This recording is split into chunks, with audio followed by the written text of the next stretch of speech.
दोस्तों आज की इस वीडियो में हम लोग एक बहुत ही फेमस पोएम को पढ़ेंगे जिसका नाम है the night of the scorpion.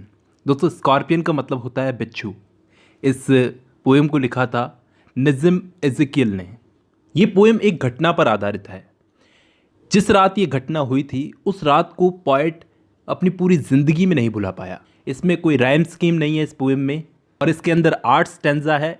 सब में लाइनें अलग अलग है, हर एक स्टैंजा में लाइनें अलग अलग है, किसी में ज़्यादा है किसी में कम है। तो इस पोएम की शुरुआत होती है इन कुछ लाइनों से, I remember the night my mother was stung by a scorpion.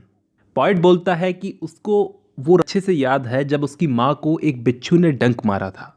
Stung by a scorpion मतलब बिच्छू ने डंक मारा था। 10 hours of steady rain had driven him to a crawl beneath a sack of rice। Poet कहता है कि उस दिन 10 घंटे तक लगातार भारी बारिश हुई तो वो बिच्छू मेरी माँ को काटने के बाद चावल की बोरी के नीचे जाकर छुप गया। पार्टिंग विथ हिज पॉइजन यानी बिच्छू ने जब उसकी माँ को काटा उसके बाद वो जहर छोड़ कर वहाँ से जाने लगा। Flash of diabolic tale in the dark room he risk the rain again, यानी कि जब उसने उसकी माँ को काटा अपनी उस दुष्ट पूंछ से, डायबोलिक टेल का मतलब बिच्छू पूंछ से काटता है ना, क्योंकि उसका डंक उसकी पूंछ में होता है। तो उसकी माँ को काटने के बाद वो वापस बारिश में बाहर जाने का रिस्क ले रहा था। वो बिच्छू बाहर वो बारिश में जाने लगा।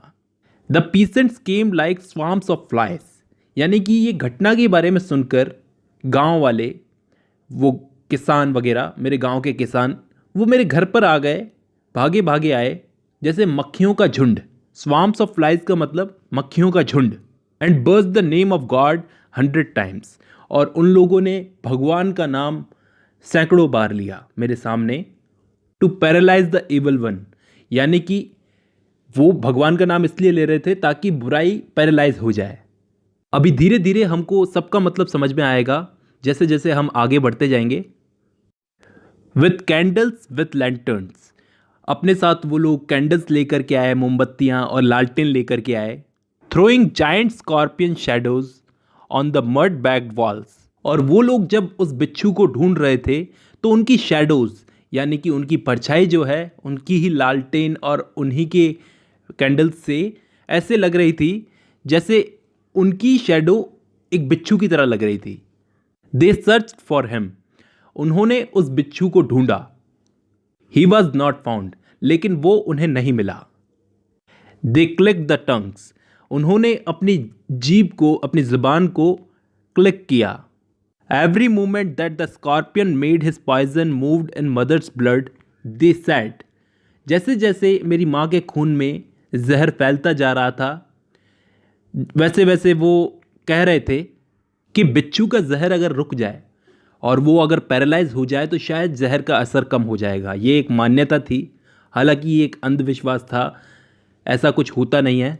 और पॉइट भी इस बात को अच्छे से जानता था, उसको भी ये बात अच्छे से पता थी कि ये अंधविश्वास है, तभी उसने गांव वालों को मक्खियों का झुंड कहा था कि आ गया मक्खियों का झुंड। अच्छा, ऐसा होता है, किसी के घर में कोई भी घटना हुई तो लोग अपना ओपिनियन रखने पहले आ जाते हैं। मेरे घर के पास में भी एक सरदार जी थे जिनके घर में एक सांप निकला था, तो लोग वहाँ पे खड़े थे, भीड़ लगी हुई थी और झांक झांक के देख रहे थे उचक उचक के, तो एक दूसरे से पूछ रहे थे कि भाई साहब क्या हो गया क्या हो गया। तो मैं भी वहाँ पे गया, मैंने जाके पूछा क्या हो गया। तो एक भाई साहब बोलते हैं कि भाई साहब के घर में सांप निकला है। तो मैंने कहा भाई साहब मुबारक हो, कॉन्ग्रेचुलेशंस। आप ऐसे करो, अभी तो शांति से अंदर जाओ, चुपचाप जाके अंदर सो जाओ, कुछ नहीं करेंगे नाग देवता, प्रभु का नाम लो और सो जाओ। तो सरदार जी बोले ऐसे कैसे सो जाए यार, सांप निकला है अंदर, प्रभु का नाम लेके सोएंगे, सुबह प्रभु के पास मिलेंगे। तो हर कोई अपना ओपिनियन रखता है। आगे पॉइंट बोलते हैं, तो सारे गांव वालों ने अपने अपने ओपिनियन देना शुरू कर दिए। मे ही सिट स्टिल दे सैड, कि अगर वो बिच्छू एक जगह रुक जाता है तो कुछ हो सकता है। May the sins of your previous birth be burnt away tonight, कि ये तुम्हारे पिछले जन्म के किए हुए कोई पाप हैं जिसका बदला तुम्हें आज मिल रहा है और वो पाप आज खत्म हो जाएंगे। दे सैड, उन्होंने कहा।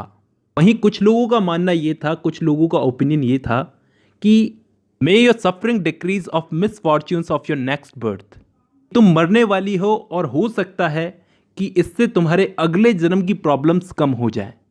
मे the sum of all evil balanced in this unreal world, तो वहीं कुछ लोग ऐसा भी बोल रहे थे कि अगर बिच्छू ने तुम्हें काट ही लिया है तो तुम्हारे अच्छे और बुरे कर्म बराबर हो गए हैं, बैलेंस हो गया है मामला। Against the sum of good become diminished by your pain, may the poison purify your flesh. तो कुछ लोग ये भी कह रहे थे कि जहर तुम्हारे शरीर में जो डिज़ायर्स हैं उनको प्योरीफाई करेगा। जो बिच्छू का जहर तुम्हारे शरीर में फैला है वो तुम्हारे डिज़ायर्स को प्योरीफाई करेगा। Of desire and your spirit of ambition, तो फ्लैश ऑफ डिज़ायर और स्पिरिट ऑफ एम्बिशन को ये प्योरीफाई करेगा। This sad and this set around on the floor with my mother in the centre. वो लोग मेरी माँ के चारों तरफ बैठ गए, घेरा बनाकर बैठ गए ज़मीन पर।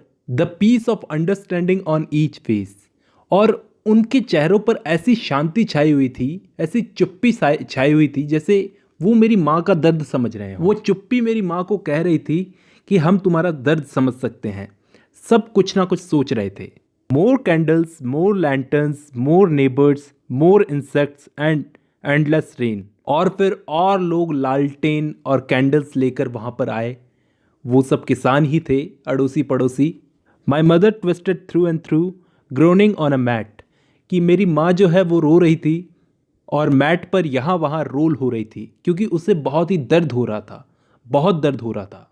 माई फादर स्केप्टिक रैशनलिस्ट, मेरे फादर जो थे बहुत ही स्केप्टिक आदमी थे, रैशनलिस्ट आदमी थे। Trying every curse and blessing, उनको इस पुनर्जन्म पर कोई भरोसा नहीं था। उन्होंने मेरी माँ को ठीक करने के लिए जो संभव प्रयास थे वो सब किए, कुछ भी नहीं छोड़ा। पाउडर, मिक्सचर, हर्ब, हाइब्रिड सब कुछ लगाया ताकि पोएट की माँ को दर्द से आराम मिले। He even poured a little paraffin upon the beaten toe and put it a match to it. Even उन्होंने क्या किया, जिस हिस्से पर, यानी कि जिस उंगली पर, टो का मतलब उंगली, जिस उंगली पर बिच्छू ने काटा था उस हिस्से पर केरोसिन डाला, तेल डाला और आग लगा दी। पैराफिन का मतलब kerosene. I watch the flame feeding on my mother, मैंने उस आग को देखा जिस आग में मेरी माँ की स्किन जल रही थी। I watched a holy man perform his rites to tame the poison with an incantation, मैंने देखा कि एक आदमी, एक होली मैन था, यानी कि कोई जादू वादू करने वाला, वो अपने टोने टोटके कर रहा था ताकि जहर आगे ना बढ़े। इनकांटेशन का मतलब जादू। आफ्टर 20 आवर्स, लगभग 20 घंटों के बाद में, इट लॉस्ट इट्स स्टिंग, मेरी माँ जहर से रिकवर हो गई। मतलब 20 घंटों तक उस दर्द को झेलने के बाद में पोएट की माँ रिकवर हो गई। और पोएट आगे बोलता है कि रिकवर होते ही सबसे पहली बात जो मेरी माँ के मुंह से निकली तो उस बात ने मुझे इमोशनल कर दिया। My mother only sad, thank God the scorpion picked on me and spared my children, कि भगवान का शुक्र है उस बिच्छू ने मुझे काटा और मेरे बच्चों को बख्श दिया। ये होता है माँ का प्यार। 20 घंटे तक इतना दर्द सहने के बाद भी ऐसी बात जो बोल सके वो माँ होती है। खैर, इस पोएम के अंदर पोएट ने 2 चीज़ें दिखाने की कोशिश की है। पहला तो अंधविश्वास, कि आदमी कितनी भी पीड़ा में हो, राय देने वाले पहले आ जाते हैं, जिस पर बीत रही है उसकी परवाह नहीं रहती। दूसरी चीज़, मदरहुड को दिखाने की कोशिश की है पोएट ने, जो हमने इस पोएम की लास्ट लाइन में देखा। तो दोस्तों, ये थी पोएम। तो आज की वीडियो में बस इतना ही।